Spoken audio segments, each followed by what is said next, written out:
Hello guys, Gauri ശങ്കരത്തിൻ്റെ പുതിയ episode റിവ്യൂയിലേക്ക് സ്വാഗതം. അങ്ങനെ നമ്മുടെ പ്രൊഫസർ വേണിയോട് ക്ഷമിക്കുവാണ് കേട്ടോ.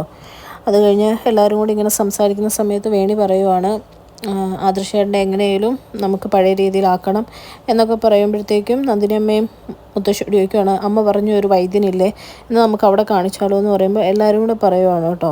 അത് നേരെ നമുക്ക് അവിടെ തന്നെ കാണിക്കാം, പല കാര്യങ്ങളും പരീക്ഷിച്ച് നോക്കുന്നതിൽ തെറ്റൊന്നുമില്ലല്ലോ എന്നൊക്കെ പറയുമ്പോഴത്തേക്കും വേണ്ടി വരുവാണ്, നമുക്ക് എല്ലാം ശ്രമിച്ചു നോക്കാം പ്രൊഫസറെ, എങ്ങനെയാലും ആദർശേട്ടനെ എനിക്ക് വീണ്ടും പഴയതുപോലെ നടത്തണം. എന്നിട്ട് ആദർശേട്ടൻ പണ്ടത്തെ പോലെ ബാങ്കിലൊക്കെ വീണ്ടും ഇനിയും ജോലിക്ക് പോകണമെന്നൊക്കെ പറഞ്ഞ് ആദർശൻ്റെ അടുത്തോട്ട് വേണി ചെല്ലുവാണ് കേട്ടോ.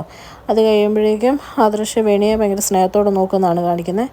അതേ സമയത്ത് നമ്മുടെ ചാരങ്ങാട് വീട്ടിൽ മഹാദേവൻ ആകെക്കൂടെ ദേഷ്യപ്പെട്ടിരിക്കുകയാണ് കേട്ടോ.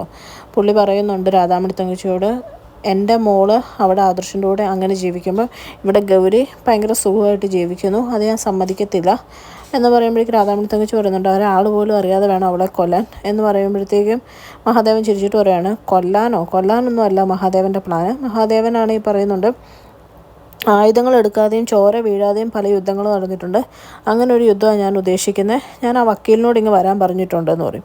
അങ്ങനെ നമ്മുടെ കുമാരൻ തമ്പി KT വക്കീൽ അവിടെ വരുവാണ് കേട്ടോ. KT വക്കീൽ വരുമ്പോഴേക്കും KT വക്കീലിൻ്റെ കൂടെ നമ്മുടെ ശേഖരനും ഉണ്ട്. KT വക്കീൽ നമ്മുടെ ശേഖരനെ പയ്യെ അകത്തേക്ക് വിളിക്കുവാണ് കേട്ടോ. എന്നിട്ട് മഹാദേവനോട് പറയുന്നുണ്ട്, ക്ഷമിക്കുക സ്വന്തം മോനല്ലേ എന്നൊക്കെ പറയുമ്പോൾ രാധാമണി തങ്കച്ചി പറയുമ്പോൾ മഹാദേവനൊന്നും മിണ്ടുന്നില്ല കേട്ടോ, നല്ല ദേഷ്യപ്പെട്ടായിരിക്കുന്നത്. ആ സമയത്ത് ശേഖരൻ വന്ന് കാലെ തൊട്ട് മാപ്പൊക്കെ പറയുന്നുണ്ട്. ഇത് കാണുമ്പോഴത്തേക്കും മഹാദേവൻ ഒരു മാതിരി അങ്ങ് ക്ഷമിച്ച ഒരു രീതിയിൽ അങ്ങ് ഇരിക്കുവാണ്. എന്നിട്ട് പയ്യൻ നൈസായിട്ട് ശേഖരൻ അകത്തോട്ട് കയറാൻ നേരത്ത് ശേഖരനെ തിരിച്ചു വിളിച്ചു പറയും, ഇനി ഒരു തവണയും കൂടെ നീ ഇത് ആവർത്തിച്ച് കഴിഞ്ഞ് കഴിഞ്ഞാൽ നിനക്ക് ഇനി ഒരു വാണിംഗ് ഉണ്ടാവുകയില്ല, ഇതിൻ്റെ ലാസ്റ്റ് വാണിങ്ങാ, മര്യാദയ്ക്ക് അടങ്ങി ഒതുങ്ങി ഇവിടെ ജീവിച്ചോണമെന്ന് പറയും കേട്ടോ. അത് കഴിഞ്ഞിട്ട് നമ്മുടെ KT വക്കീലിനോട് പറയും, തന്നെ ഇപ്പം വിളിപ്പിച്ചത് എന്തിനാണെന്നറിയുമോ, താൻ വാക്കുകൾ കൊണ്ട് എനിക്കൊരു വലിയ ഉപകാരം ചെയ്തു തരണമെന്ന് പറയും.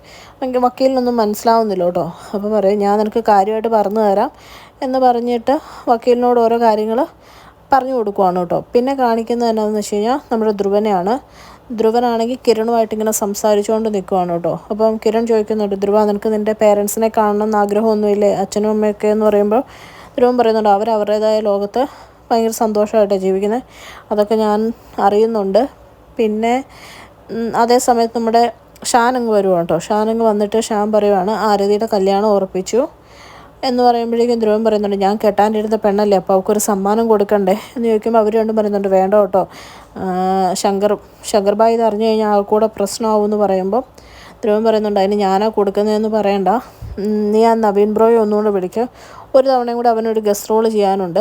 അങ്ങനെ നമ്മുടെ ശങ്കറിനും ഗൗരിക്കും തന്നെ ആവട്ടെ സമ്മാനം, അവളുടെ കല്യാണം ഉറപ്പിലായിട്ട്, ആരതിയുടെ കല്യാണം ഉറപ്പിലായിട്ടെന്ന് പറയും കേട്ടോ. അതേസമയത്ത് നമ്മുടെ രാധാമണി തങ്കച്ചി ശങ്കർബായിയുടെ പണ്ടത്തെ കുറേ പുസ്തകങ്ങളൊക്കെ എടുത്തുകൊണ്ട് വരുവാണ് കേട്ടോ. അപ്പോൾ അത് നമ്മുടെ KT വക്കീലിന് മുമ്പിലോട്ട് മഹാദേവൻ വെച്ചിട്ട് പറയുവാണ്, ഈ പുസ്തകത്തിലെ കൈയക്ഷരങ്ങൾ നോക്കിയിട്ട് താനൊരു കത്തെഴുതണം, ആ കത്തെന്ന് പറയുന്നത് ഗംഗമോളെ കാണിക്കാനുള്ളതാണ് കേട്ടോ.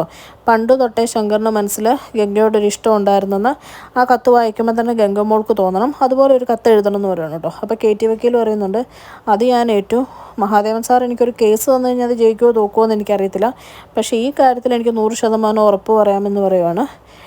അപ്പോൾ ഇവർക്ക് എല്ലാവർക്കും ഭയങ്കര സന്തോഷമാവുകയാണ് കേട്ടോ. അത്രയും കാണിച്ചുകൊണ്ടാണ് ഇന്നത്തെ എപ്പിസോഡ് അവസാനിക്കുന്നത്. ഇഷ്ടപ്പെട്ട ചാനൽ ലൈക്ക് ചെയ്യാനും സബ്സ്ക്രൈബ് ചെയ്യാനും മറക്കല്ലേ.